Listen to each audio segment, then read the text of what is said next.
Welcome to Point Blank, brought to you by Fitz Roofing. I'm Brandon Strange of Sports Map Houston. That's Joel Blank of ESPN 97.5 and 92.5's show, The Killer Bees, which you can hear weekdays at noon. Please hit subscribe on the channel. We do appreciate the support. Joel, welcome in. Lots of news breaking over the weekend from guys like Mike Florio, Charles Robinson, that Deshaun Watson is likely to be moved sooner than later. And what's being inferred in these reports is that Deshaun is in fact playing hardball with where he'll be traded, using that no trade clause in his contract. All signs seem to be pointing to a Watson deal happening with Miami. The Texans have seemingly been on the wrong end of two trades with Miami already. If they are unable to use other teams as leverage to get more value out of Deshaun, will the Texans really be forced into making another deal with the Dolphins and maybe taking less for Deshaun? It really, there's so much up in the air, Brandon. It remains to be seen because you don't want the Texans to take another bad deal. I mean, look, they just made a monster deal, and one of the first deals that Nick Caserio made was for Shaq Lawson, and then basically just gave him away for a late round draft pick. So Nick Caserio's start as a general manager isn't off to flying colors. Now you're looking at trying to pull a James Harden type deal and trade a guy. And the only way that it makes sense is if you know something that the Dolphins don't. If you know that you need to get something now because the more you wait, the less you're going to get in return.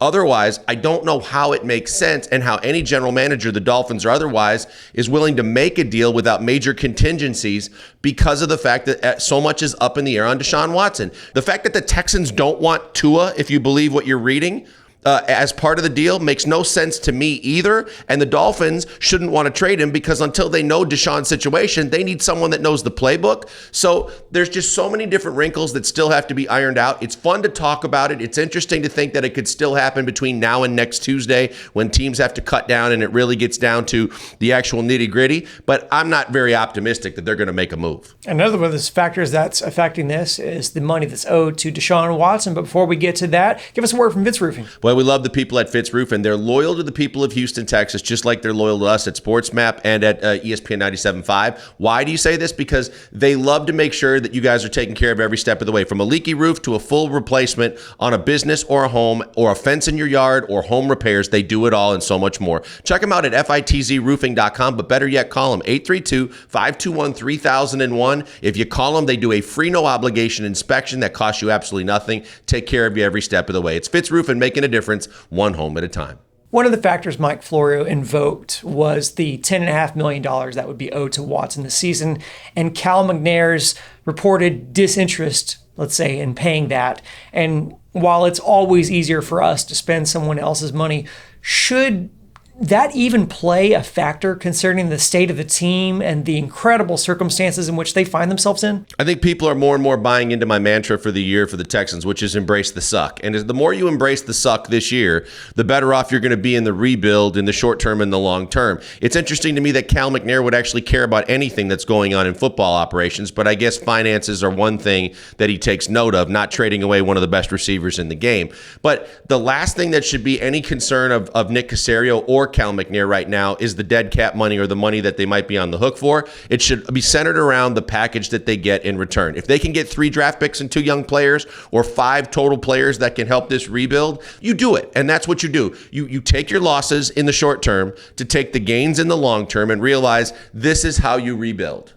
We've seen a small sample size of Davis Mills this preseason, and he doesn't appear ready for primetime yet, which is understandable considering he's only started 11 games in college. Miami's got Tua, and I don't think the fan base there is very excited about it. If a deal were to happen between the Texans and the Dolphins, could we see Tua come back in a package, and does that help the Texans? I would hope so, but as I mentioned previously, the more I read, the more I listen to people that are in the know and the people that are reporting these stories, from both sides, I'm being told there's no interest in Tua. The Dolphins feel like they have to hang on to him because there's so much in limbo with Deshaun. And the Texans don't feel like he fits their plans in what they need to do going forward. Well, their plans are a total rebuild. And so that should mean there should be competition amongst young players at every position, primarily the most important position on the field, quarterback. And whether Davis Mills is a guy that you see something that we don't, or otherwise, Tua has enough of a reputation and was good enough in college to be drafted where he was, to where you say you give him an equal opportunity or maybe even a step up on Mills because he's played in the league, and say, duke it out, fight it out. And in the meantime, you're going to be on our roster and we're going to see what we have. And at the end of the year, whether it's value in a trade going somewhere else, or there's enough signs that say he could be a quarterback of the future type guy, you have another talent to evaluate. And that's what you're doing this entire season. You're evaluating a ton of veterans on short-term cheap contracts to see if anybody fit the big picture. You can do the same with the young players like those that you drafted this last season and those that you might bring in between now and the start of the regular season on cutdown day. So I don't think it hurts them in any way, shape, or form to take a guy that had all these high ratings coming out of college and say, you know what, maybe he needs a fresh start and maybe he can turn it around too.